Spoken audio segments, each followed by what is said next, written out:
Halo Goy, kembali lagi bersama dengan Bang Eru di Podstar, Podcast Radar Tarakan.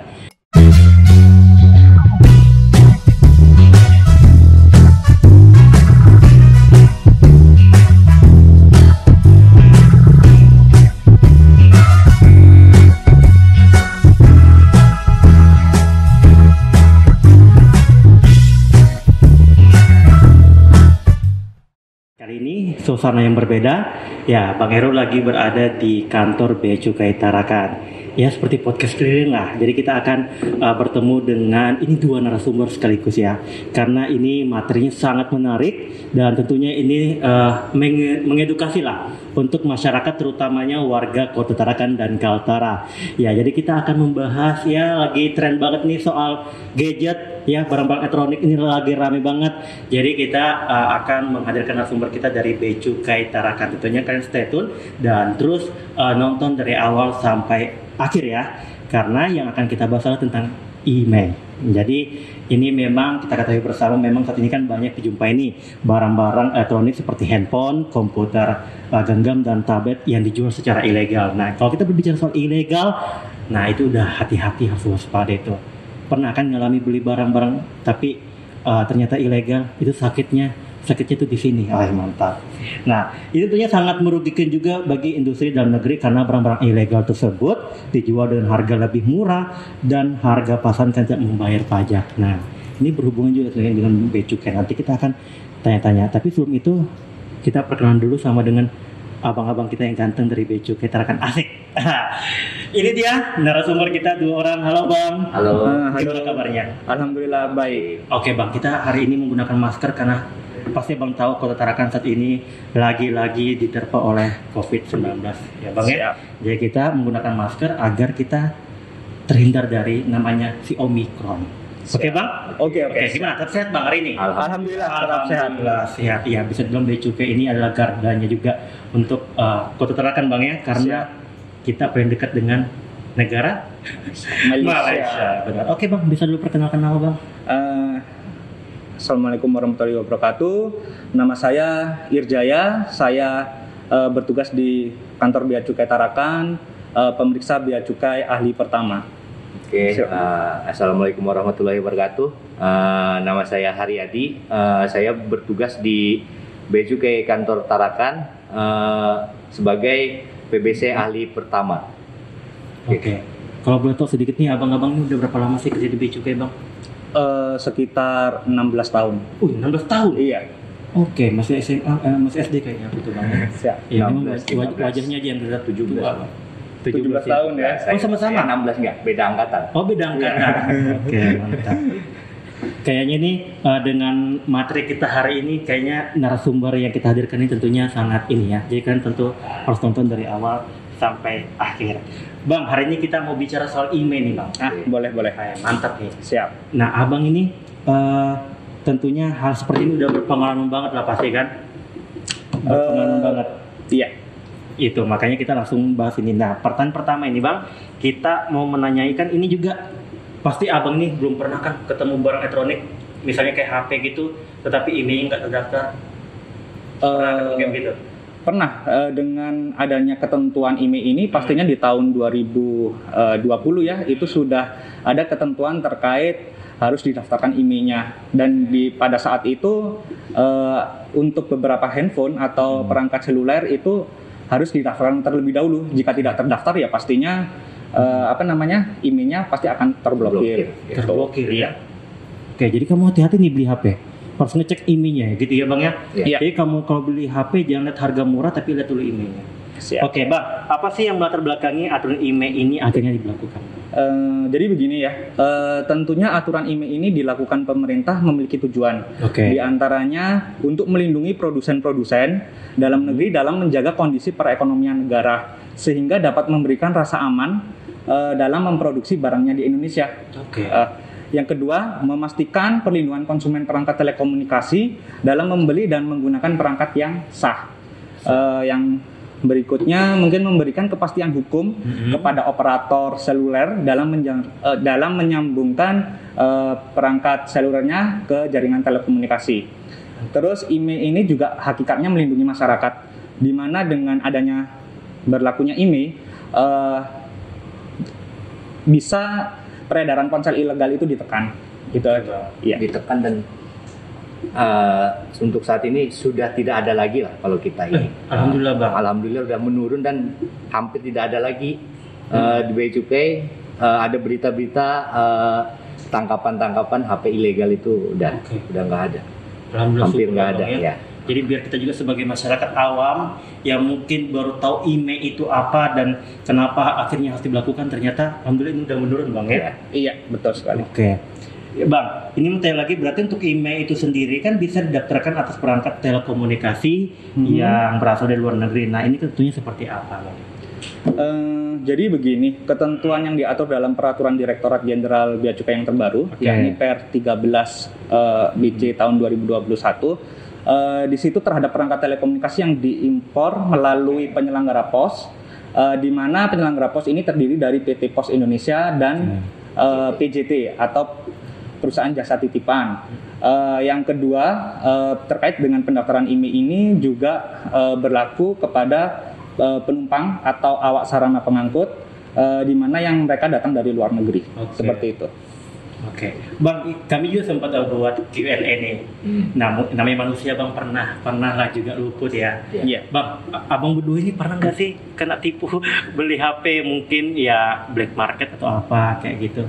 Pernah nggak sih ngalamin hal seperti itu? Kalau saya sih nggak pernah, karena HP juga dibeli pada saat sebelum aturan ini berlaku. Oh gitu. Oh berarti nggak pernah HP. Iya. Wah. Berarti memang anak-anak milenial yang mungkin sebulan ganti HP harus waspada soal IMEI-nya juga. Betul. Nih, Bang, ya? Iya. Betul. Bang, pengen tahu dong ini masyarakat apa sih IMEI itu dan kegunaan itu apa? Bagaimana cara ngeceknya Bang? Tahu nggak? Oh, ya. Jadi begini, terkait untuk registrasi IMEI ini, penumpang bisa melakukan pendaftarannya registrasi IMEI melalui website. Oke. Ada websitenya? Ada websitenya. Oke, apa nih Bang website? www.beacukai.go.id /register-imei.html. Atau bisa juga di-download melalui aplikasi Play Store. Ini untuk yang memiliki HP Android ya. Itu melalui mobile Bea Cukai. Jadi di situ bisa dilakukan pendaftarannya terlebih dahulu. Dan kapan sih sebenarnya pendaftaran ini dilakukan? Yakni pada saat sebelum kedatangan pastinya. Oh, seperti itu. Ya, sebelum kedatangan di Indonesia ya. Oh, dari Indonesia Bang. Iya. Jadi nanti yang mau lihat websitenya disempatkan di sini ya, seperti itu ya, Bang. Ada nggak cara manual yang bisa masyarakat atau anak muda ini yang mungkin tidak pernah tahu atau hal ini untuk mengecek IMEI-nya kayak gimana, Bang? Contoh nih HP ku nih Bang, ini kan HP saya Android nih Bang. Cara mengeceknya seperti apa Bang? Untuk mengecek Gimana? IMEI itu sendiri itu bisa dicek di ini ya websitenya Kemenperin ya. Oh, bisa cek di website Kemenperin. Kemenperin itu apa Bang? Kementerian Perindustrian. Oke. Di websitenya imei.kemenprin.go.id. Oke, bisa cek IMEI situ ya. Jadi kalau kalian mau ke toko, nih, kalau mau kalian ke toko ingat ini, yaitu siapkan dulu, bisa buka websitenya Bang ya. Iya. Websitenya untuk cek IMEI. Jadi bukan lihat dulu fisiknya, lihat dulu bentuknya, harga murah, jangan dulu begitu Bang ya. Iya, Tapi betul. lihat dulu IMEI-nya. Oke. Kalau cara manualnya gimana Bang? Tahu nggak? Nah, ini tips dari Abang nih. Manual maksudnya ininya ya. Cara Kita ngecek ngecek IMEI-nya di ponsel tersebut itu tinggal tekan bintang pagar 06 pagar. Oke, nih. Ini Bang ya, udah muncul gini ya. Itu muncul nomor IMEI-nya ya Oke, kan. ini Nah, muncul IMEI-nya. ketika Oke, terus? sudah muncul nomor IMEI-nya, baru kita cek di imei.kemenprin.go.id itu. Ingat itu? Oke Bang. Coba Bang, bisa cek HP saya Bang. Takutnya nih Bang, Ya. HP saya ternyata tidak daftar IMEI-nya. Oke. Semoga aja daftar Bang ya. Iya. 35 355 33 50 90 26 89 22. Bismillahirrahmanirrahim. Oke. Kalau misalnya dia terdaftar, langsung ada ininya biru. Oh, kasih lihat Bang itu. Oh, itu terdaftar Bang? Ya, terdaftar. Berarti aman ya? Aman, alhamdulillah. Kalau tidak terdaftar seperti apa Bang? Dia akan langsung merah, IMEI tidak terdaftar tulisannya. Oh, kayak gitu. Nah, ini ilmu baru lagi kena tahu ya. Oke. Bang, ini juga soal email nih Bang, untuk ini mungkin handphone dan juga barang elektronik lainnya. Apakah ada batasan untuk pembawaan handphone dari luar negeri? Wah, ini dari luar negeri mungkin ada, karena aku seperti saya ini Bang, ingin membeli produk ini yang lagi keluar terbaru nih, buat tablet lah Bang, tablet. Cuman memang dia belum masuk ke Indonesia.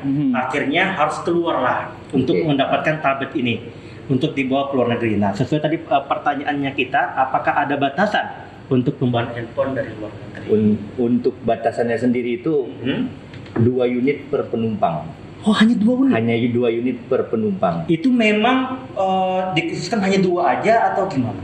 Memang itu untuk ini ya, ini aturan dari Kementerian Perdagangan, bahwasanya untuk pembawaan perorangan itu hanya diperbolehkan, diperkenankan hanya 2 unit saja. Hanya 2 unit saja. Iya, tidak boleh melebihi. Sebenarnya sih boleh melebihi, tapi selama bisa menunjukkan surat dari instansi terkait pemenuhan latasnya.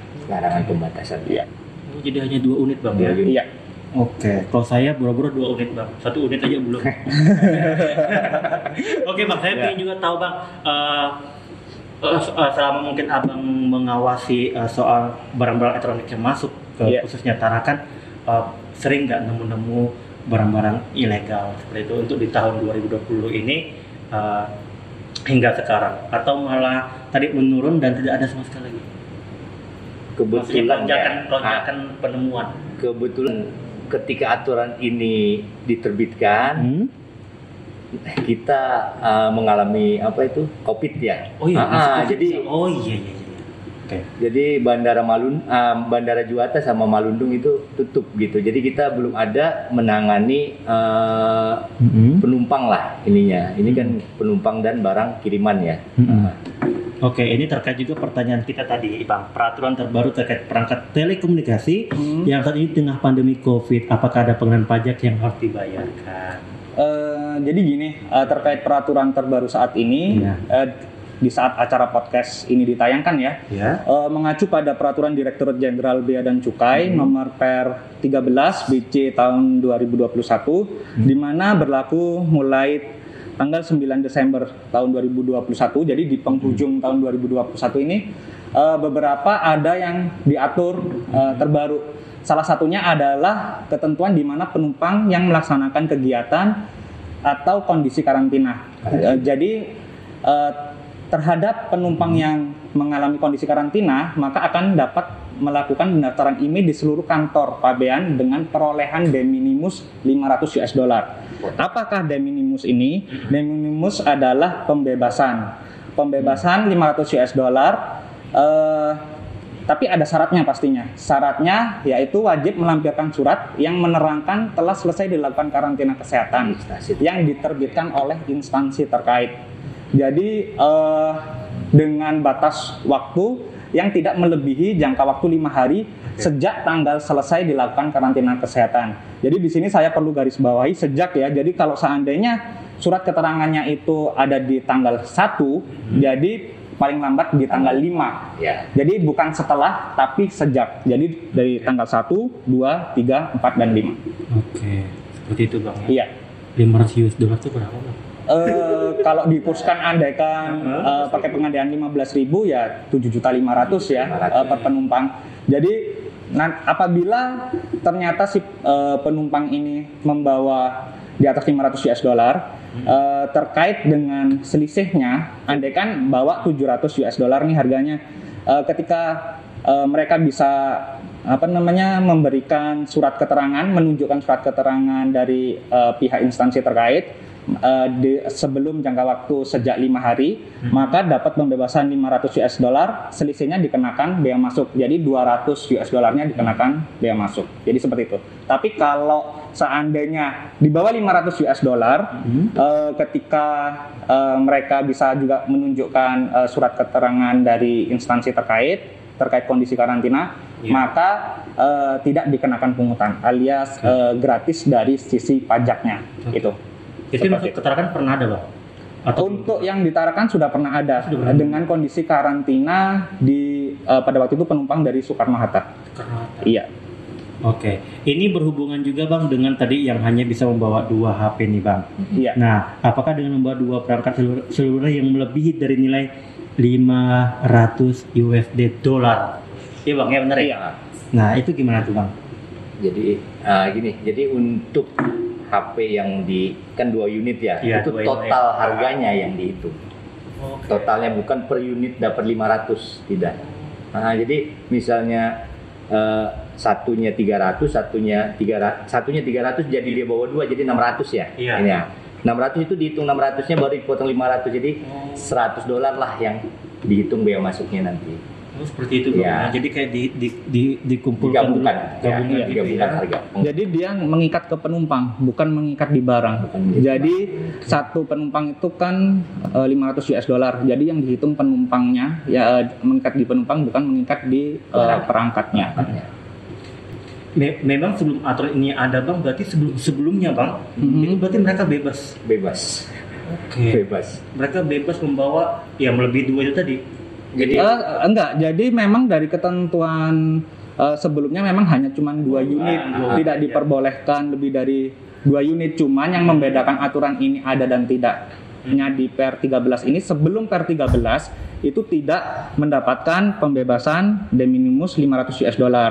Tapi ketika Per 13 ini berlaku, maka penumpang punya hak untuk mendapatkan pembebasan 500 US dollar. Jadi dengan aturan ini pastinya lebih mempermudah untuk penumpang bisa mendapatkan pembebasan atas pajaknya. Pajaknya gitu ya Bang. Iya. Kalau Abang lihat di Tarakan ini perkembangan teknologi elektronik lah. Iya. Gimana Bang? Makin hari berkembang ya? Pastinya ya. Iya, Iya. anak muda dengan ya merek lah yang mereka pakai ya.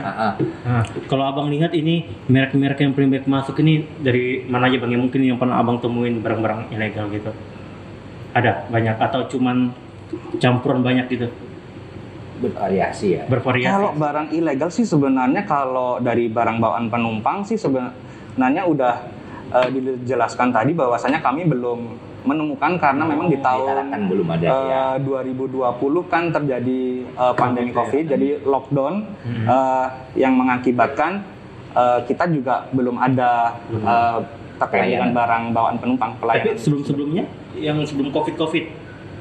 Sebelum Covid peraturan belum Oh, belum ada. Jadi gini, ketika sebelum peraturan ini ada, misalnya saya, abang lah jadi penumpang ya kan, Oke. mau nggak abang bayar pajak atas handphone yang abang beli? Pasti nggak ada ya, karena belum diblokir IMEI-nya. Tapi ketika sudah aturan ini ditegakkan, dia masuk, nggak bakal bisa dipakai sama sekali itu handphone gitu. Jadi otomatis dipaksakan untuk membayar itu. Oke. Itu perbedaannya antara sebelum aturan ini ada dan sudah ada gitu. Berarti bisa dibilang juga di Tarakan ini udah termasuk aman lah ya. Aman dari dari peredaran ilegal gitu ya.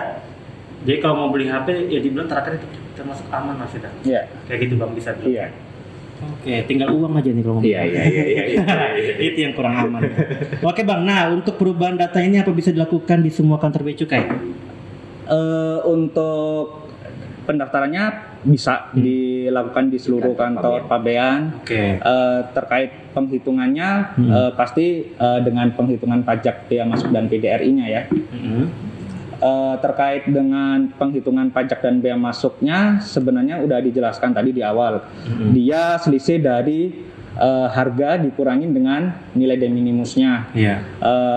Dari selisihnya itu dikenakan pajak dan bea masuk dalam bea masuk dan pajak dalam rangka impor, di mana si penumpang ini harus dikenakan atas 3 komponen pajak, yakni bea masuk. Bea masuk ini tarifnya 10% dari harga barang setelah dikurskan rupiah, atau mungkin pada saat pengisian sudah dalam nilai rupiah. 10% ya nilainya, flat ini ya. Terus untuk PPN, untuk komponen kedua itu PPN impor. PPN impor. Ya, PPN impor ini sebesar 10% dari nilai impornya. Nah, apalagi nih nilai impor? Sebenarnya nilai impor ini adalah penjumlahan dari nilai bea masuknya tadi ditambah dengan harga barangnya, itu baru diketemukan nilai impor. Nah, besaran 10% dari nilai impor itu yang wajib dibayarkan BPN impornya. Komponen yang ketiga itu adalah PPh pasal 22 impor.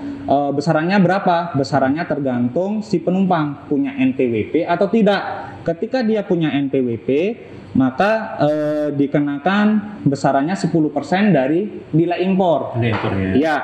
Terus kalau seandainya dia tidak memiliki NPWP, dia dikenakan 20% dari nilai impornya.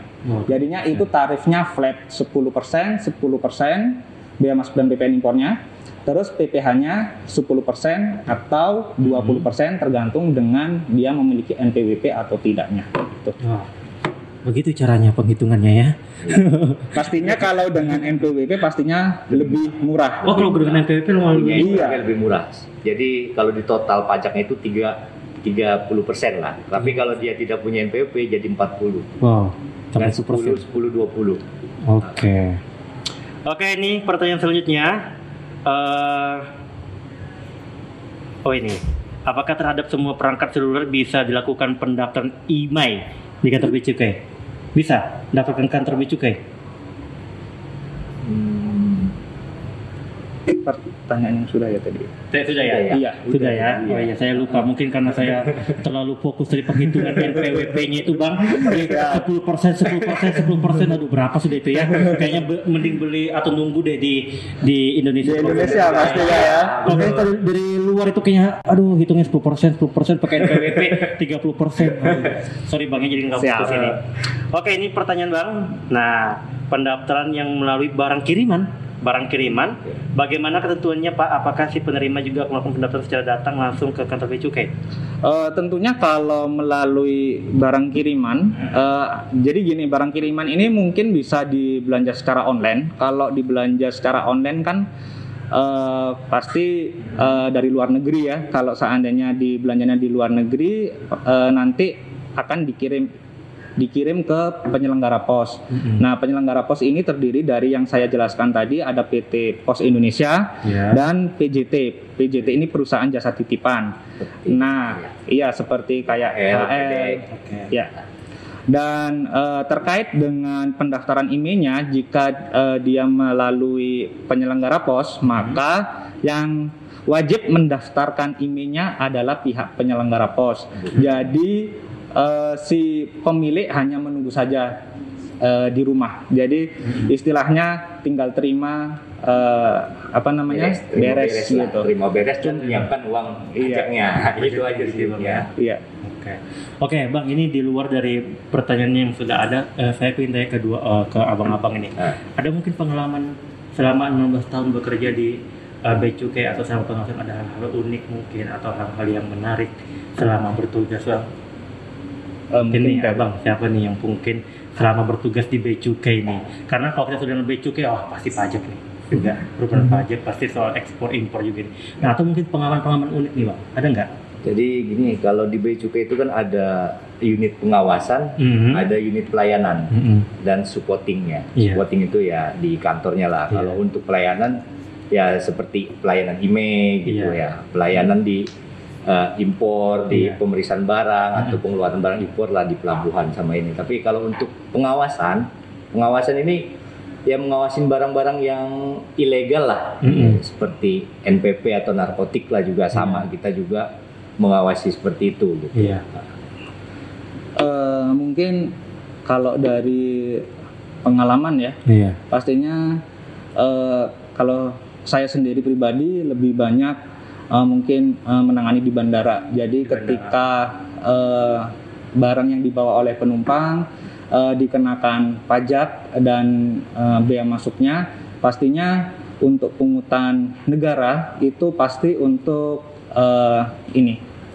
kemakmuran rakyat Indonesia sendiri. Karena dengan taat pajak, kita bijak karena taat pajak itu aja sih. Ketika kita menginformasikan terkait edukasi, pemahaman, mereka harus bayar bea masuk dan PDRI-nya, terus mereka juga welcome. Itu pengalaman yang tidak terlupakan lah, bisa istilahnya mengedukasi masyarakat Indonesia untuk taat pajak. Gitu. Oke. Abang-abang kedua terakhir nih, ada yang ingin disampaikan nggak untuk masyarakat Tarakan dan Kaltara ini, Bang? Mungkin Pak Aryadi dulu.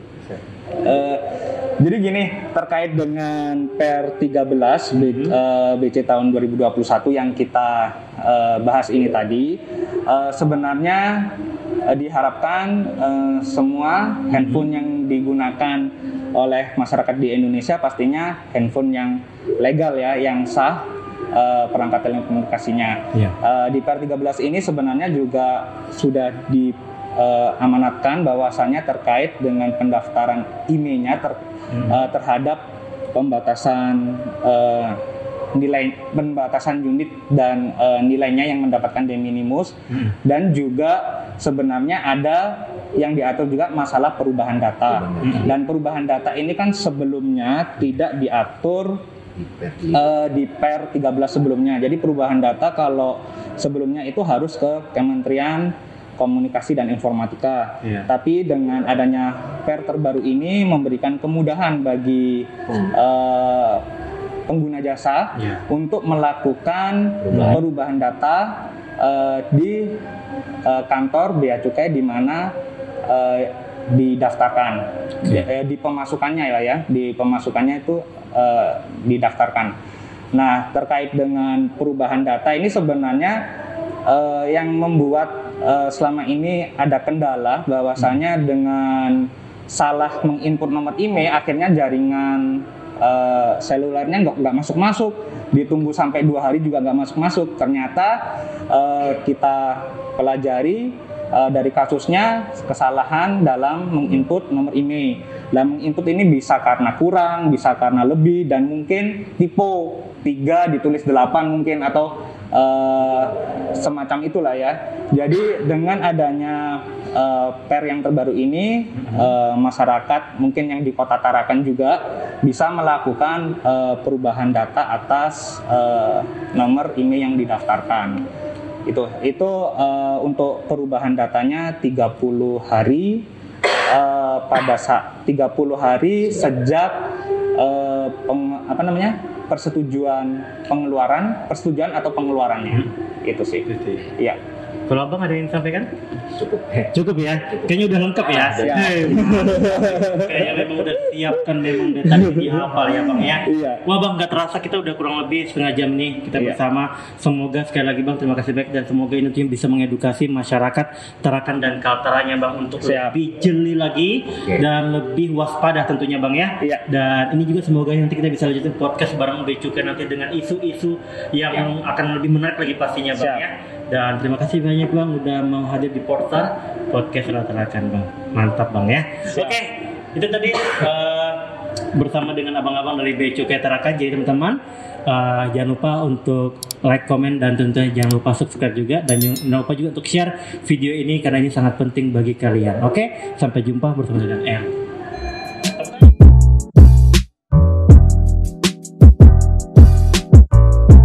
Oke guys, namanya manusia ini kan suka lupa ya.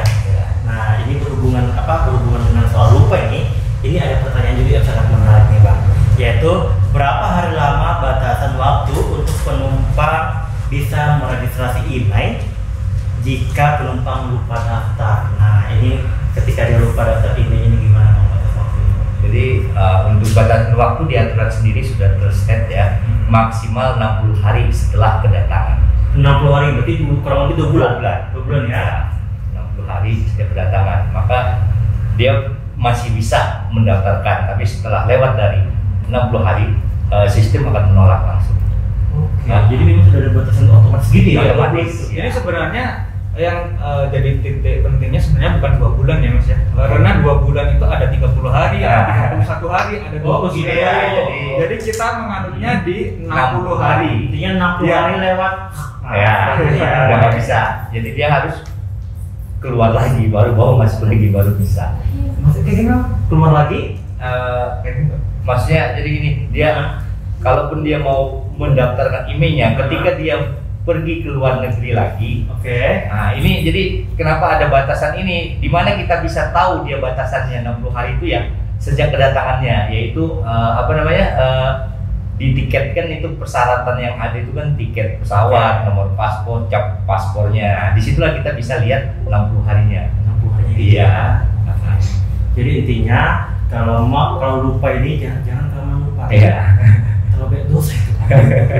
Jadi ingat hanya batasan 60 hari. 60 hari batasan untuk mendaftarkan email. Dan bisa dilakukan di seluruh kantor KBA. KBA. Di Tarakan pun juga bisa. Harus datang ke kantor lagi. Harus. Iya, karena kan membawa perangkat selulernya juga untuk kita periksa. Gitu ya.